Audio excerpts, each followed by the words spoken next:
안녕하세요. 보스토크 USA입니다. 교회가 살기 위해서는 정치 얘기를 해야 한다. 바로 본론으로 들어가겠습니다. 현재 2020년 9월 기준으로 제가 살고 있는 캘리포니아에는 코로나 바이러스로 인해 식당에서 식사를 하는 것이 불어되어 있는 상황입니다. 사우나에 가서 목욕을 할 수도 없고 클럽 혹은 노래방에 가서 놀아서도 안 됩니다. 교회에 가서 예배를 드리는 것도 안 되지요. 그런데 같은 상황인 한국은 어떻습니까? 식당에서 식사를 하는 것이 허용되는 상황입니다. 찜질방에 갈 수도 있고 클럽, 노래방, 술집 다 갈 수 있는 상황입니다. 다만 교회에 가서 예배를 드리는 것만 안 됩니다. 한국의 교회가 정부를 위시한 전 국민들에게 소위 왕따를 당하고 있는 상황입니다. 여러분 이상하지 않으신가요? 왜 한국에서는 다른 건 다 되는데 교회에서 예배를 드리는 것만 허용되지 않는 걸까요? 이것은 옳지 않다, 불공평하다, 이 정도 생각은 다들 한 번씩은 해보셨겠죠. 그렇지만 이 상황이 시사하는 바에 대해 우리 한 명 한 명이 깊이 생각해보지 못한다면, 또한 지금 이 상황에 대처하기 시작하지 않는다면 한인교회를 포함한 미국의 모든 교회는 머지않아 반드시 한국의 교회들과 같은 상황에 빠지게 될 것입니다. 그렇다면 도대체 왜 한국교회가 이런 상황에 처해 있는지 한번 생각해 보도록 하겠습니다. 이 상황을 올바로 이해하기 위해 우리는 먼저 이 세상 끝날의 모습을 연상해 볼 필요가 있습니다. 하나님의 진노가 드디어 돌이킬 수 없어서 세상을 마침내 심판하시기 전, 예수님이 재림하시기 전의 세상은 어떤 사회적 모습을 띠고 있을까요? 성경에서 심판을 받은 사회들을 들여다보면 이 질문을 답할 수 있는 단서들을 찾을 수 있습니다. 첫째, 하나님의 심판을 받은 사회들은 성적으로 매우 문란했다는 것을 상기할 수 있습니다.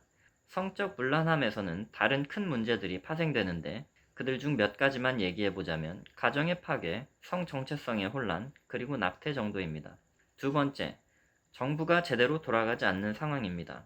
범죄, 무질서, 이런 현상들이 이 상황에 포함될 수 있죠. 정부의 몰락이라는 상황은 항상 두 가지 상태로 나타납니다. 무정부 상태 혹은 부패정부 상태입니다. 노아의 홍수 이야기가 나오면서는 아무런 정부 혹은 정권의 이야기가 나오지 않습니다. 무정부 상태인 것을 추정해 볼 수 있는 부분이죠. 소돔과 고모라의 경우에는 부패정부 상태인 것을 알 수 있습니다.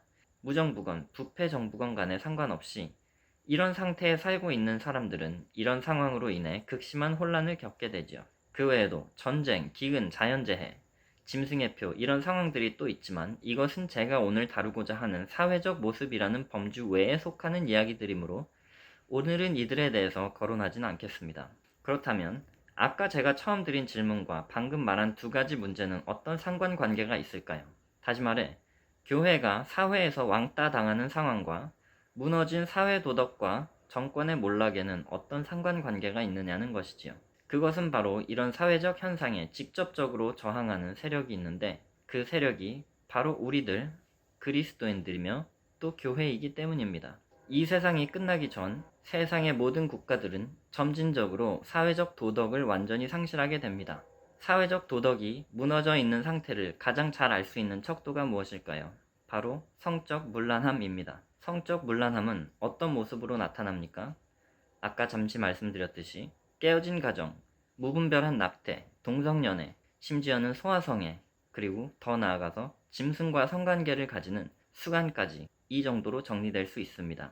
마지막 때가 되면 사회는 이런 상황을 기꺼이 받아들이고 오히려 당연하게 여기게 됩니다. 더 나아가서 이런 현상들이 옳지 않다고 지적하는 세력을 배척하고 핍박하게 되는 거죠. 이런 현상을 반대하는 세력이 누굽니까? 바로 우리들입니다. 교회와 그리스도인들. 우리는 장차 세상에게 미움을 받을 수밖에 없는 사람들이라는 겁니다. 올바른 정부의 부재의 상황에서도 교회가 악당이 되기는 마찬가지입니다. 공권력이 힘을 잃어버린 무정부의 상태에 올바른 교회는 자연스레 저항을 할 수밖에 없습니다. 권세를 가져서는 안 되는 개인이 돈이나 무력을 통해 가진 힘을 행사하기 시작하면 교회는 직접적으로 혹은 간접적으로 이에 대해 저항할 수밖에 없는 거죠. 정부가 부패해서 실제로 가지지 않은 행사력을 행사하려고 할 때도 마찬가지인 겁니다. 이렇게 세상이 끝을 향해 달려갈수록 교회는 상당히 걸리적거리는 존재가 될 수밖에 없는 게 사실입니다. 교회가 이 세상에서 힘을 가진 사람들과 제멋대로 하고 싶은 사람들의 공공의 적이 되는 구도가 아주 자연스럽게 성립되어 버리는 겁니다. 그렇다면 다시 첫 질문으로 돌아가서 이런 상황과 현재 한국 교회가 당하고 있는 사회적 왕따는 어떤 관계가 있는 걸까요? 정답은 바로 여기에 있습니다. 한국 사회는 이미 오래전부터 부패하기 시작했다는 것이고, 한국 정치인들은 이에 따라 교회라는 존재를 오래전부터 불편하게 여기기 시작했다는 겁니다. 제가 교회가 현재 한국에서 왕따를 당하고 있다는 낡아 빠진 표현을 굳이 사용한 데는 이유가 있습니다. 사람들은 흔히 왕따를 생각하면 소위 일진 정도로 명칭된 가해자와 셔틀, 포켓몬 정도로 불리는 피해자 둘만을 생각하기 마련인데, 사실 왕따라는 현상에는 가해자나 피해자 못지않게 중요한, 어쩌면 더 중요할 수도 있는 나머지 사람들, 바로 방관자라는 제3자가 있다는 것을 우리는 반드시 알고 있어야 합니다. 정원이 약 30명 정도 되는 한 학급을 생각해 보겠습니다. 한 명의 왕따라는 피해자가 있습니다. 그리고 이 학생을 괴롭히는 3명의 가해자가 있습니다. 이 왕따가 성립되기 위해서는 나머지 26명의 학생들이 이 상황을 방조해야 된다는 필수 조건이 필요한 것입니다. 이쯤에서 다시 미국으로 돌아와 보겠습니다. 현재 미국의 크고 작은 도시들에서는 수없이 많은 반기독교적인 움직임들이 일어나고 있는 거 알고 계실 겁니다. 몇 가지 예를 들어보겠습니다. 학교에서 일어나고 있는 성교육 문제 알고 계시죠? 이게 캘리포니아만의 문제가 아닙니다. 대다수의 정치인들과 우리 자녀들의 교육을 담당하는 선생님들이 적극적으로 BLM을 지지하고 나섰습니다. 동성결혼, 낙태 같은 것들은 이미 이 우리 사회에 깊숙이 침투해 있습니다. 소아성애는 어떤가요? 저번 주쯤에 넷플릭스에서 출시라는 표현을 써주기도 좀 짜증이 납니다. 그냥 내놨다고 하죠. 큐티스라는 영화가 나왔습니다. 대략적인 내용은 예술혼을 타고난 어린 여자아이들이 춤으로 예술혼을 불태우고 싶어 하는데, 그 부모님들이나 다른 어른들이 이를 방해합니다. 그 과정에서 이 여자 어린이들이 이런 상황들을 춤으로 극복하고 성인이 되어간다는 그런 내용입니다만, 문제는 영화상의 춤과 그 촬영 기법에 있습니다. 이 영화의 주연 여자아이들이 대략 12살, 13살, 14살 정도 됩니다. 그런 여자아이들이 비키니 같은 옷을 입고 서서 할 수 있는 제일 야한 짓거리들을 그냥 하고 있다고 보시면 됩니다. 한국의 걸그룹들, 지금 조금 순화됐지만 한 5년, 10년 전에 아주 민망했었죠. 이 12살, 13살, 14살짜리 어린이들이 그런 짓거리를 하고 있다고 보시면 됩니다. 그런데 여기서 또 촬영 기법이 더 가관이죠. 그 어린 여자애들이 그 야한 옷을 입고 있는데 그 민감한 부위에 막 클로즈업을 해댑니다. 다리를 쩍 벌리고 앉았다 일어났다를 반복하는데 그 민감한 부위에 사정없이 클로즈업을 하고 있다는 겁니다. 엉덩이를 찰싹 때리는데 거기에다가 클로즈업을 하고 있죠. 그런데 이 영화를 출시하면서 넷플릭스는 사회적으로 큰, 그러니까 이 영화를 보기만 해도 뭔가 가슴이 웅장해지는 영화가 나온 것처럼, 영화를 만든 자체가 사회적으로 큰 승리와 공헌을 한 것처럼 이런 포즈를 취하고 있고, 이에 발맞춰서 미국 대중매체들도 극찬을 일색으로 이 영화를 다뤘다는 겁니다. 상식적으로 생각해 볼 때 이런 영화를 보고 좋아하고 박수칠 사람들이 어떤 사람들일까요? 이런 사회적 현상들이 지금 미국에서 시시각각 일어나고 있다는 겁니다. 그렇다면 이런 상황들을 만나고 있는 우리는 어떤 모습인지 한번 생각해 보죠. 첫째, 우리는 이런 상황들에 대해 너무나도 모르고 있습니다. 이게 왜 그럴까요? 바로 우리에게 올바른 정보가 너무나 부족하기 때문입니다. 지금 이 방송을 보고 계시는 분들, 뉴스 어떻게 들으시나요? TV에서 나오는 뉴스를 보시든지, 한국일보, 중앙일보, 라디오 코리아 읽으시던지, 아니면 라디오 뉴스 들으시죠. 심지어는 미국에 사시면서 한국의 다음 네이버를 통해서 미국 현지 소식을 접하시는 분들도 꽤 많은 걸로 알고 있습니다. 이렇게 직접적으로 뉴스를 접하지 않으시는 분들, 가족이나 친구들 통해서 간접적으로 뉴스 듣고 계시죠. 그런데 그런 분들에게 뉴스라고 소식을 전해드리는 그분들이 바로 그냥 미국 매체 보시든지, 한국일보, 중앙일보, 라디오 코리나 읽으시든지 그냥 뻔한 뉴스를 듣고 계시다는 겁니다. 미국의 미디어들 고지곳대로 받아들이시고 의심 없는 신뢰를 보내시면 절대 안 됩니다.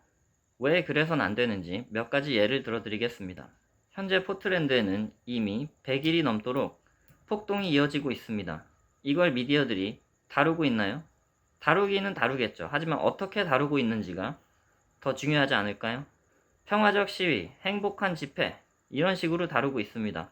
배경 화면에서는 건물이 불에 타서 폭삭 무너져 내리고 있는데 평화적 시위다. 이게 말이 되는 상황입니까? 경찰들은 뭐 하고 있나요?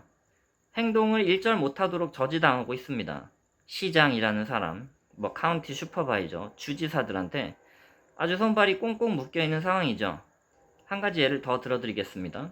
캘리포니아 학교에 뜨거운 이슈가 되고 있는 성교육, 이런 문제를 어떻게 다루고 있죠? 아예 이런 것들에 대해서는 일절 언급이 없죠. 들고 나와봤자 소란스러운 문제들은 아예 언급을 안 하는 겁니다. 소리 소문 없이 스리슬쩍 지나가 버리는 거죠. 그런 와중에 정치인들은 이런 정책들을 하나하나 발효시키면서 미국을 점점 더 미친 나라로 만들어가고 있다는 현실입니다. 미국의 한인 매체들, 솔직히 말해서 반성해야 됩니다. 기자라는 사람들이 독자적으로 기사를 쓰질 않아요. 다들 미국 뉴스 보고 자막기 돌려서 기사 퍼나르기 바쁜 사람들입니다. 이런 사람들이 무슨 기자입니까? 통역사지. 한국 미디어들은 더 심하죠. 현 미국 정부에서 한국 정부의 불리한 정책들을 자꾸 들고 나오니까 미국 기사 자막기 돌린 거 플러스 한국 갬성까지 추가해서 편파 보도만 밤낮 하고 있는 거죠. 이런 상황에서 우리가 할 수 있는 일은 무엇이 있을까요? 결론은 이겁니다. 올바른 정보를 공유해서 투표를 잘하자. 그리고 투표를 잘할 수 있도록 서로 도와주자. 김 빠지는 얘기인 것 같고 어떻게 보면 아무것도 아닌 것 같지만 현재의 상황을 가장 직접적으로 또 효과적으로 타개할 수 있는 방법은 그것뿐입니다. 한 10년 전쯤 됐을까요? 30살 넘으신 분들은 대부분 기억하실 걸로 합니다. 캘리포니아에 동성 결혼이 핫 이슈가 됐던 적이 있습니다. 그때 한인 사회에 어떤 일이 일어났었죠? 라디오만 틀었다 하면 교인들이 다 일어나서 같이 기도를 하고 목사님들이 나와서 같이 기도를 하자는 기도 운동을 이끄시고 교회 단위들도 다 같이 열심히 기도하는 분위기가 이루어졌었고 비상 연락망 가동시키고 그렇게 해서 우리가 동성 결혼을 막고 뭔가 승리를 하는 것 같은 분위기가 잠깐 됐었죠. 그렇지만 결국 어떻게 됐나요? 지금 캘리포니아에서 남자가 남자끼리 여자가 여자끼리 결혼하는 거 아무런 문제가 없습니다. 이게 다 어떻게 된 거죠? 우리가 우리 손으로 뽑아놓은 정치인들이 자꾸 이런 정책을 핀 겁니다, 여러분. 우리가 뽑은 정치인들이 다 이런 사람이었던 거예요. 어떻게 하다 일이 이 지경이 된 거죠? 한번 상황을 생각해 보시기 바랍니다. 우리 손으로 이런 정치인들을 다 뽑아놓고 이런 정치인들이 그런 정책들을 펼치면 교회가 일어나야 된다. 막 기도운동하고 열심히 기도하고 또 선거철 다가오면 또 이런 사람 다 뽑아놓고 또 이런 사람들이 또 저런 정책들 또 하기 시작하면 또 막 기도하고 그런데 기도는 이루어지지도 않고 저런 정치인들이 원하는 이런 미친 정책들이 다 하나씩 발효되고 있는 거죠. 어떻게 우리가 이런 사람들을 다 뽑게 된 거죠? 우리가 잘못 알고 우리 손으로 직접 뽑았든지 아니면 이게 누구고 저게 누군지 잘 모르니까 이 자리는 투표를 안 하고 기권하든지 이게 다 이렇게 된 이유가 올바른 정보가 없었기 때문입니다. 현재 이런 상황에 대한 대안이 바로 교회라고 말씀드리는 겁니다. 이런 상황들이 앞으로 더 했으면 더 했지 덜 할 리는 절대 없습니다. 그리고 현재의 이런 상황에 대한 대안이 바로 교회가 되어야 한다고 말씀드리는 겁니다. 교회에서 올바른 정보를 전달받아야 됩니다. 정치와 종교, 정종의 분리는 맞는 말입니다. 하지만 교회에서 올바른 정보를 전달하는 수준 정도는 정종의 분리에 반목하는 행태가 절대 아닙니다. 어떤 특정 인물을 지지하자고 하는 게 아닙니다.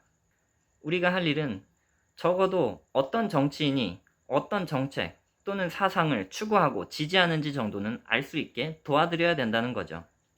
아까 말씀드린 지금 일어나는 이런 상황들에 대해서 조금이라도 알고 계셨던 분들, 구체적으로 어떤 액션을 취해보셨는지 한번 스스로 자문해 보시기 바랍니다. 시의원, 교육부 이사, 넷플릭스 이런 데 항의 전화하고 이메일도 보낼 수도 있죠. 그런데 솔직히 직접적인 액션을 취하기는 힘듭니다. 이메일 하나 보내고 정신승리 할 수 있지만 그 이메일이 어느 정도의 영향력을 가지고 있는지는 알 수가 없는 거죠. 그렇기 때문에 우리가 투표를 제대로 해야 된다는 겁니다. 왜냐면 적어도 투표는 제대로 할 수 있기 때문입니다. 그리고 투표를 제대로 하기 위해서는 올바른 정보를 가지고 있어야만 한다는 겁니다. 그래서 결론을 정리해 드리겠습니다. 너무 많은 얘기를 해서 죄송합니다. 하지만 요는 의외로 간단합니다. 지금 미국이 옳지 않은 방향으로 전력 질주를 하려고 시동을 걸고 있는 중입니다.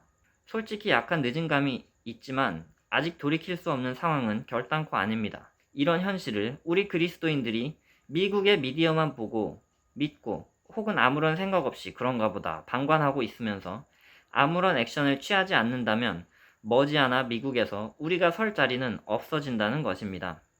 그리고 이런 상황을 어떻게든 막아보고 뒤집어 보고자 제가 이렇게 웃기는 것들 죄다 뒤집어 쓰고 지금 방송을 하고 있는 겁니다. 여러분, 이게 저의 액션입니다. 그런데 이건 저만의 액션입니다. 다들 방송을 시작하자는 건 아니고요. 우리 모두가 올바른 정보를 찾기 위해 노력하고 찾게 되면 공유하고 또 그 정보를 기반으로 투표를 잘 하면 되는 거겠습니다. 그리고 마지막으로 한 가지 부탁을 드리겠습니다. 저의 이 영상이 아주 조금이라도 말이 된다고 생각이 되신다면 마음이 통하시는 친구분 한두 분께 공유를 해주시고요. 좋아요 눌러주시고 이 채널을 구독해주시고 알람 설정까지 부탁드리겠습니다. 이상 보스토크 USA였습니다. 함께 해주셔서 감사드립니다. 빠른 시일 내에 다시 찾아뵐 수 있기를 바랍니다.